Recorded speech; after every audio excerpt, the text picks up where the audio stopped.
আসো, এখানে বসো। বাবা, ও বাবা, কাকে তো নিয়ে আসছি। হ্যাঁ, কাকে নিয়ে আসছো বাবা? আহা, উঠো বাবা, উঠো। আচ্ছা, উঠতে পারবো না। এটা কে? এইদিকে এসো, এইদিকে এসো। এটা তোমার বৌমা। এটা বৌমা? কেমন আছেন?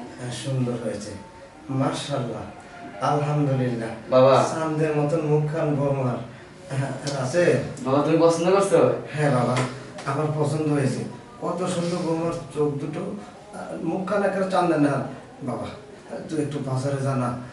আমি যদি অসুস্থ না হতাম, বাজারে আমি যেতাম। বাড়িতে নতুন বৌমা আসলো, তার জন্য কিছু ব্যবস্থা কর। বুঝতে পারছি বাবা, আমি তাহলে বাজারে যাই। আর এই শোনো, তুমি বাবার সাথে কথা বলো, বাবা কি কি লাগবে এটা দেখো। হ্যাঁ বাবা, আমি তাহলে যাই। হ্যাঁ আচ্ছা ঠিক আছে, তুই যা। আর বড় দেখতে রুই মাছ আনবো কিন্তু বাবা। রুই মাছ আনিস আর চিংড়ি মাছ আনিস। আচ্ছা, চিংড়ি মাছের মালাইকারি, নতুন বৌমা বলে কথা। মিষ্টি আনিস, মিষ্টি মুখ করাতে হবে তো। যা বাবা যা। এটার জন্যই বলে আমার বাবা অনেক সুন্দর। বাবা থ্যাংক ইউ বাবা। আচ্ছা, আপনি শুনলে কেমন এখন? বৌমা, আমার শরীর মোটামুটি ভালো। তবে তোমার বাবার নাম কি? আমার বাবার নাম আনিস। আনিস? আনিসের মেয়ে তুমি? খুব ভালো। এই যে, এই যে দেখো, বিশাল সয় সম্পত্তির মালিক আমি। আমার একমাত্র ছেলে আছে, তার বউ হয়ে যাচ্ছে তুমি। আপনি এটা কি করতেছেন আচ্ছা, বাবা? লজ্জা পাচ্ছ কেন? এখানে তো আর কেউ নেই, শুধু তুমি আর আমি। আমি দেখো, তো আপনার ছেলের বউ, তাহলে আপনি আমার সাথে এমন করতেছেন? আমার এই সয় সম্পত্তি এখনো আমার ছেলেকে দেয়নি। যদি আমার ছেলেকে দেই, তাহলে আমার ছেলে পাবে। তবে তুমি যেহেতু আমার বাড়ির বউ হয়ে আসছোই, তাহলে আগে আমি তোমার নামে কিছু লিখে দেব, তারপর আমার ছেলের সাথে। না না, এটা ঠিক হবে না। আপনি এমন শোনো করতেছেন না। ওই যে বাড়ির দক্ষিণে 2 বিঘা একটা জমি আছে, ওটা তোমার নামে লিখে দেব। আর 20 লাখ টাকা ডিপোজিট করে দেব ব্যাংকে। আর এই বাড়িটা থাকবে তোমার নামে, কারণ আমার ছেলে যেন তোমাকে কখনো ছেড়ে না দিতে পারে। বুঝতে পেরেছো? যদি ছেড়ে দিতে যায়, তখন তুমি বলবে এই বাড়ি আমার, এই বাড়ি থেকে বের হয়ে যাও। তখন আমার ছেলে তোমাকে সবসময় ভালোবাসবে। তবে একটা কথা আছে, শোনো। বাবা, এটা কি করতেছেন? আরে শোনো না, এগুলো আমি সব তোমাকে দেব। দেওয়ার বিনিময় তো হতে হবে। শুধু তুমি আমাকে একটু সুখ দিবা। হ্যাঁ বৌমা। আচ্ছা ঠিক আছে, আমি তো চাই আর এগুলো। এর মাধ্যমে কাজ হয়ে যাবে। নসিবা, আচ্ছা ঠিক আছে।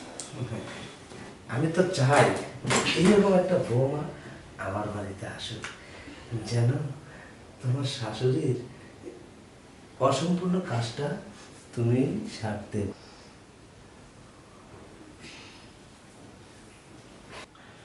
এই তো, কি সুন্দর লক্ষ্মী বৌমা। কি করতেছেন আপনি? তুমি কি ভাবছো? ভাবছোটা কি? আমি তোমার সাথে নোংরামো করবো? ছি, নো। এবার নামো। এই খাটে বসার মতো যোগ্যতা তোমার নেই। তুমি আমার বাড়ি, আমার ছেলের বউ হতে এসছো না? তোমার এত নিজ মন নিয়ে কিভাবে ভাবলে যে আমি এই চৌধুরী বাড়ির বউ হবো? তোমার চরিত্র তো কোনো মূল্যই নেই। যে কিনা সামান্য টাকা পয়সার ধন সম্পদের লোভে শ্বশুরের বিছানায় শুতে যায়, সে এই বাড়ির বউ হতে সাহস করে কি? বাবা, ওই যে সব কিছু আনা হয়েছে। কিচ্ছু আনতে হবে না। তুই কাকে বিয়ে করতে চেয়েছিস? বাবার না সবকিছু দোষ, আমার কি উল্টে পাল্টা? একটা কথা বলবে না রাচেল। তুই কাকে বিয়ে করতে চেয়েছিলি? আমি অসুস্থ, তাই বলে এতটা অসুস্থ হয়ে নেই যে এই চৌধুরী পরিবারের একমাত্র বউ হবে তাকে আমি যাচাই করতে পারবো না। এই মেয়েকে যেখান থেকে নিয়ে এসেছি সেখানে পৌঁছে দেয়। এই মেয়ের চরিত্র ভালো না। বাবা, তুমি এগুলো কি বলতেছো? চরিত্র বলো না। হ্যাঁ রাছেন বাবা, সামান্য কিছু টাকা পয়সার লোভে যে শ্বশুরের বিছানায় চলে যেতে পারে, সে কখনো এই বাড়ির বউ হতে পারে সময়গুলো না। মিথ্যা কথা, সব মিথ্যা কি বলতেছো বাবা? Out, out. যাও বলছি।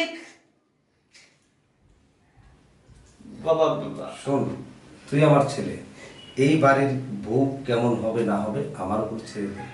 আমি সুন্দর দেখে, নম্র ভদ্র দেখে একটা মেয়ে তোর সাথে বিয়ে দেবো, যে যে নাকি তোর সারা জীবন সঙ্গী হয়ে থাকবে, এই বাড়ির বউ হয়ে থাকবে, এই বাড়ির সম্মান উজ্জ্বল করে রাখবে, সেই হবে এই বাড়ির বউ।